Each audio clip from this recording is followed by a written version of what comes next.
Here goes. There's another rattlesnake. Isn't that weird? Because I thought rattlesnakes were cold-blooded and they are always looking for warmth and they want to be hot. And that's not what that means, actually.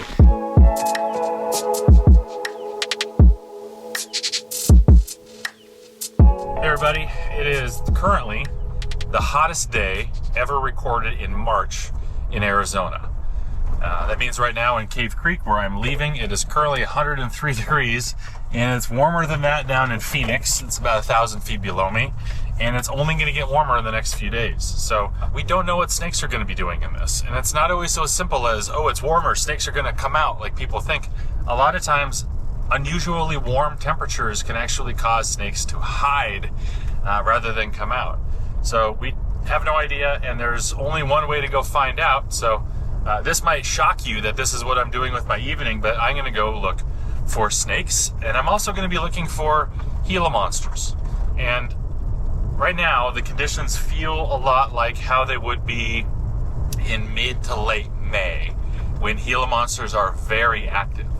So I wouldn't expect to see some out in the evening right now normally, but I'm going to pretend I'm pushing fast forward a couple of months, and who knows, maybe I'll see something.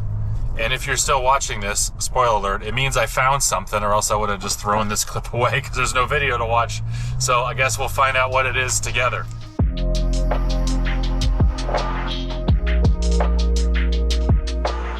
It is still really hot, so we're going to take a little walk in a shaded area. I don't think anything's going to be out crossing a road yet. We'll see. Also, my mouth is all red. I'm fine. I just was eating a bunch of hot tamales, so. All right, let's go find something. So you might have been thinking when I'm talking about rattlesnakes not wanting to be out because it's too hot still in March, that isn't that weird? Because I thought rattlesnakes were cold-blooded and they are always looking for warmth and they want to be hot. And that's not what that means, actually. Cold-blooded animal, it's not really cold blood, it just means that they can't regulate their own body temperature through their metabolism like we can. They need outside forces to be able to do that. And it doesn't mean that they want to be hot. It means that they want to be in the right temperature, and they need to move around and regulate that kind of manually. So on days like today, when it's really hot and the ground is probably, 120, 130 degrees, that is lethally hot for a snake to be out. Where snakes are not looking for warmth, they're not always looking to be hot. I mean, they are if they're cold and they're trying to warm themselves up. And they're not looking for warmth, they're looking for stability. They're looking to avoid losing their moisture. But in Arizona, getting hot is not all that hard to do. And a lot of their energy, in fact, maybe even most of it, is spent avoiding excess heat than it is trying to gain it.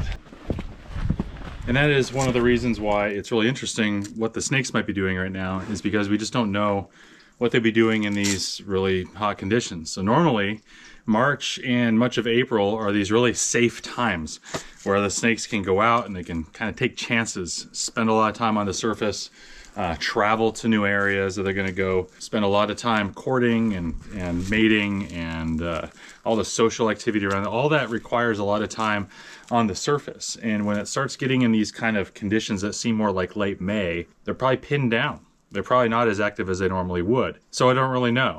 And check it out. There's a velvet ant. It's not really an ant. It's like a terrestrial wasp that doesn't have wings.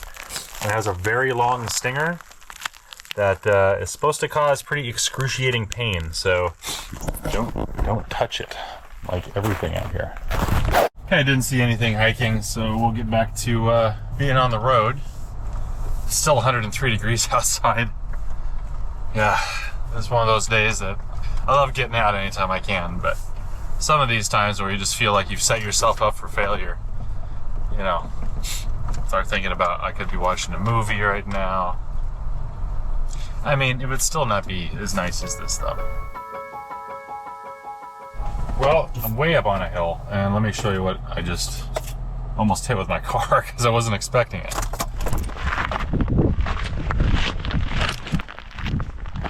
What are you doing up here, little one? It's a young male going up the hill. Were you just down there where I was just hiking? Okay. Well, let's hurry along, because, I mean, there's not many cars here, but... So this is a behavior that some people could interpret as chase sometimes, too, because it's not going away from me, it's going sideways. And it's going towards that bush. So this is, sometimes people see this as like, it's coming for me. And they don't realize that part of that coming for me behavior requires them to be walking alongside the snake, escorting it, or doing things that aren't leaving it alone. Kind of funny, I saw someone on one of the Facebook groups today do that, saying that the snake came right after him, and it's super aggressive, and he had it in a jar, and he was like poking at it. So let's go up the hill, dude. Put me in a jar, I'm gonna be aggressive too. People are funny. Even though it's really hot, stuff might be active. He's all upset. I should clarify that, because I said something that I don't like when I say this. I don't like it when anybody says this, and I think it's something that we need to really start working on stamping out of our discussion about snakes. A snake is not, well, I guess it is upset, but some of that anthropomorphic attribution of emotions is kind of an inaccurate way of describing it. So, you know, a snake that is acting like that, it's being defensive, it's not upset, it's not angry, it's certainly not angry, it's terrified, it's defensive, it thinks it's going to die, it thinks that it's like this close to death, and it's just trying to do everything it can to preserve its life. Gopher snake on the road, but there's a car trying to pass, so I hope it hurries up, because I want to look at this gopher snake. I didn't even see what he drove by. It's this. Look at this. Beautiful. Big Sonoran gopher snake. See what he's doing? He's triangulating his head. He's going to do this, and watch. If I get close, he's going to, wow, he's going to let me have it. There he poops his head out like that. Here he goes. That's it? Alright. Maybe he's not going to bite. If I touch him, he probably will. Okay, let's get you where you're going. It's not that it's venomous, obviously. I just don't like being bitten by anything if I can help it. And I want to help him off the road because... So I want him to flee away from the road so the car doesn't hit him on the way. Okay.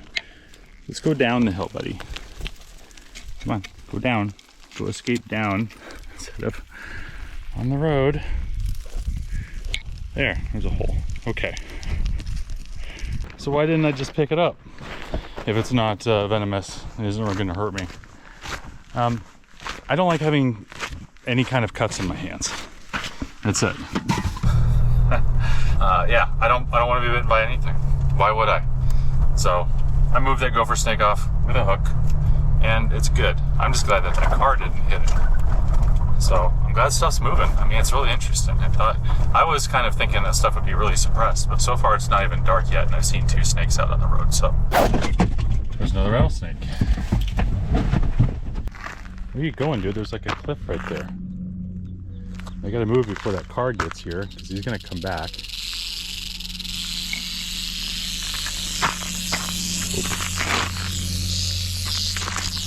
Very defensive. Hot snake. Oh, look at all these boulders and stuff. That's where he was for the day. Okay, go hide. We'll try again later. Just get you out of here before that car comes back. Alright. That's more snakes than I was expecting. 3 of them. Before dark. There's another snake. Let's check it out. And I also saw that car leave. So hopefully he didn't run over anybody. It's another diamondback. This one is a little different than the other ones because this one is a female. See, it has a shorter tail on it. And okay. So that's always interesting, is I want it to go across the road where it was going so it doesn't try to go back, but look, it just wants to go back where it came from. So this is, I can give a good demonstration of here what people might think when they say, it's coming right for me. It's chasing me. So I'm standing here, it's not, it just wants to go by me. So if I encountered the snake in the road over here and was messing around with it, then yeah, it could look like the snake is coming towards you, but that's all it wants is for you to leave, basically. Let's go. All right. I think it's going to be okay if it goes back. It'll just try again in a little while. There's really no traffic down here at all, thankfully. And that's one good thing about it being hot is people don't like hanging out when it's super hot either. I guess the snakes are not having a problem with it whatsoever. All right, let's keep going. That's 3 rattlesnakes and a gopher snake. So interestingly, after that flurry of activity, which really only happened within 1.5 passes of this road, it seems to have concluded. I've done 2 more passes since then, and I haven't seen anything on it. So it's now full dark. So I'm going to head back out of here and start working my way back just to see.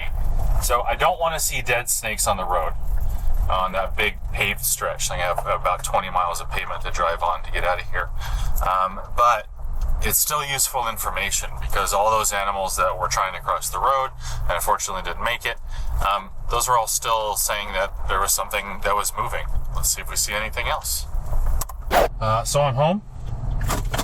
And after leaving and seeing all those snakes in that short amount of time, I drove almost 25 miles to get back here on paved roads, and I saw 1 dead diamondback. So that's what it looks like, is that in these temperatures, nothing, and then, I don't know, 30 minutes of a bunch of activity, and then nothing. So it's interesting. Never seen that in March before. It's too night. It's very much like what I saw last night. It's not enough information to draw any big conclusions over it, but, it's something. And if this happens again, I might know a little bit more about what to expect. So, anyway, I'm going to go and, go do something else. See ya.